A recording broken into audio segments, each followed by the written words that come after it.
Serena. Hey, Coach. You talked about doubling down on the defense when you got here. Right now, third best in that category. Where do you feel like you guys are kind of winning on the margins there? What are you seeing? Have you seen them get better since last year? They, well, first of all, you have to understand how important it is, right? Like you have to like value it.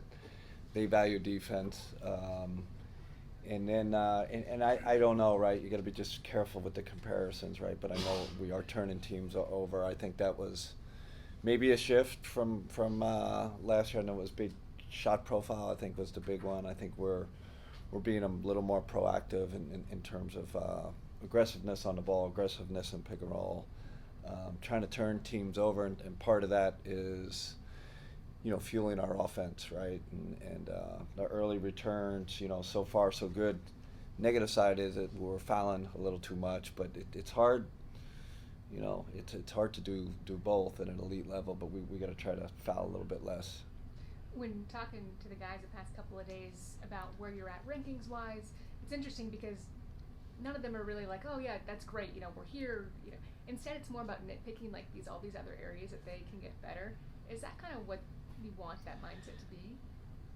It's what they want. It's funny. It, I, I do think coaching has shifted way more positive, which is a great thing, right? But I think these guys are hungry to hear what they can do better. Um, you know, Donovan, led by Donovan, he's like, man, don't. What does he say? Don't gas me up, whatever they say today. And it's like, okay, well, so we have to find some bad clips of him, being lazy on defense or not contesting or something like that. He wants that, which, I think it's a good thing. I do think you need a balance, though, right? It can't be all, hey, do this better, this better, this better. But as far as the statistics, 5 games means absolutely nothing in this league. I've been with teams that started out great, started out poor, and we'll check in after 10, 15, 20 and get a better grip of where we are. Tom. Kenny, I think Serena asked you the other night what surprised you most in this start. What has pleased you most? Yeah, please. I think the defense. That the new coach comes in. Have to improve the offense and all. You could easily lose sight of your identity, your strength, and it really shows they understand what the backbone of this team is, what their strength is. So that they've bought into that and keep buying into it. I think that's super important. Obviously, Pablo being out for them changes their complexity. How does that change the focus? Does it at all?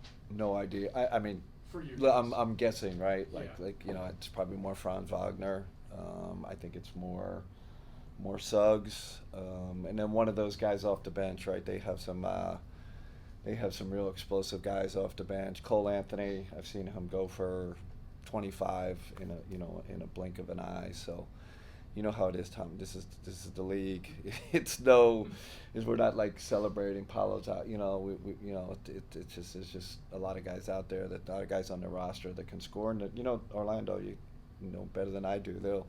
They're going to defend. They're going to bring the juice defensively. They're going to try to make things difficult. And similar to us, they want to score off their defense. Chris. Kenny, even going back to training camp, the guys have preached what you've been preaching: run to the corners, run to the corners, run to the corners. I'm just curious, behind the scenes, what kinds of things you've done to make that message resonate with them so much. It's just right. It's obviously messaging's one part of it, and then there's breakdowns in practice. There's player development. There's film, right? There's analytics, right? It's like there's layers to getting players to buy in this league, and we try to hit all the layers, right? And we use analogies, right? It's football now. Everyone's got to run their route, right? If only one guy runs their route, it's not good for the quarterback, right? You need everybody. You need guys to the corner, guys to the high quadrant. And the ball's got to get up quick. So it's definitely not just one piece. There's a lot of pieces to it. So we've been hammering it. The hard thing in this league is to continue to do it. I think we're doing a good job of it. I think third in the league and percentage of threes from the corner in transition, but we got to keep going. It's a huge one. And you've talked for weeks about Sam Merrill and the impact that he can have on the offensive end of the floor. What have you thought of the way that he's competed on defense? Yeah, I like his defense.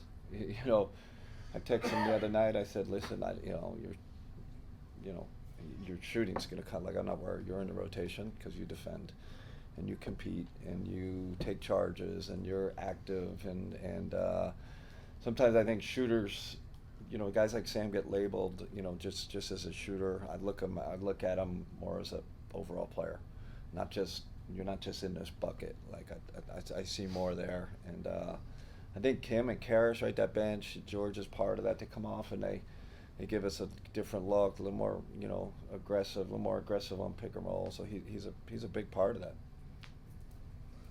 Kenny, this is a little bit not so specific to this game, but more with the coaching and coming to a new organisation. I'm curious what you've learned over the sort of 7 years of having two-way guys and integrating your NBA program with the G League program and some of the stuff you've learned along the way, particularly at this time of year where they've got training camp coming up, training camp with you guys.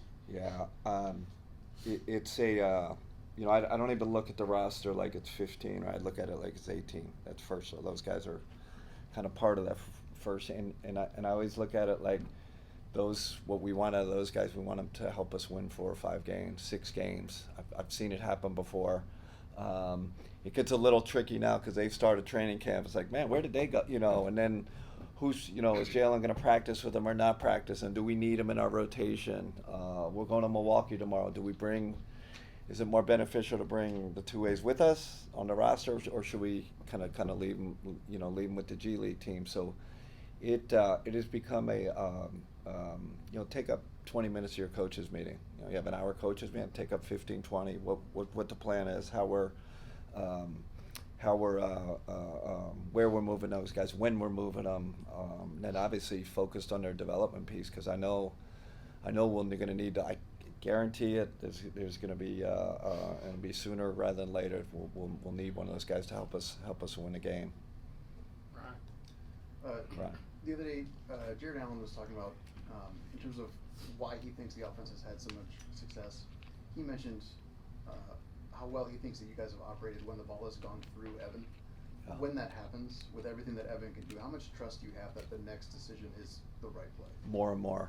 I think I was thinking the other night, I said, to someone, what a good passer is. It's what you said, he's a good decision maker, right? Because it's not just a pass, it's when to shoot, when not to shoot, and I'm getting more and more confidence in him, where you're like, man, we're doing this right now, but we can do more.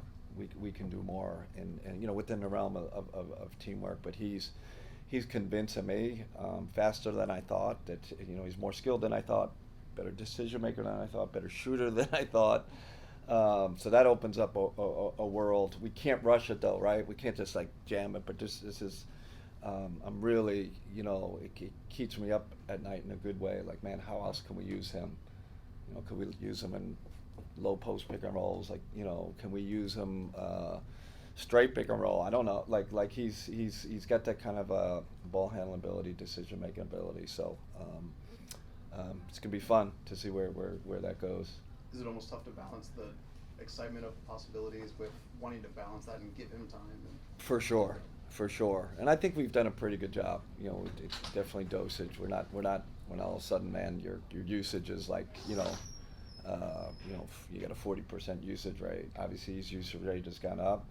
We've picked the situations. Obviously, transition, he's handling a lot more. Pick and roll, he's handling a lot more. And then as that trail big playmaker kind of position, he's handling it more there. But there's definitely more in there though. Coach, going back to what Chris mentioned with Sam Merrill, on the offensive end, you wanted to use him more as a screener. How has he benefited not only the offense but also himself in that role, and how have you seen him grow with that? Who's that as a screen? Sorry, I missed it. Sam Merrill. Yeah. Coming off screens or being a screener. Oh yeah, you noticed that, yeah. Sometimes they'll put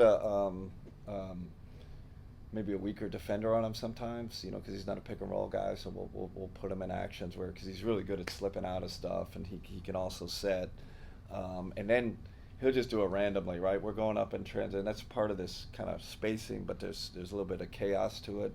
And he's a guy that creates chaos. Well, he'll just come in, Donovan will bring it up, he'll just fly into a pick and roll, slip out, or set it if he's got a weak defender. So his IQ in terms of screening is huge. And then we'll be intentional where hey, we want to run this play.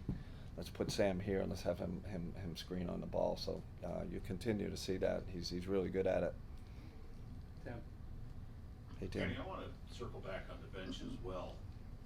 What are your expectations of the bench, or just a bench in general, philosophically? Energy is always the number one, right? Like, are they going to give you that boost, that energy boost? And I think early returns, like I said before, led by Karis LeVert, and how well he's playing, feel like because we know, I think starters, they will measure themselves. They know they're going to play 32, 34, 35 minutes. They will measure. They play hard, but they're smart, so they measure themselves. Guys off the bench that are 22, 20, there's almost like a different level of energy, and we understand that, we ask that, and like I said, I've been really pleased how that's looked so far. How do you handle roles off the bench?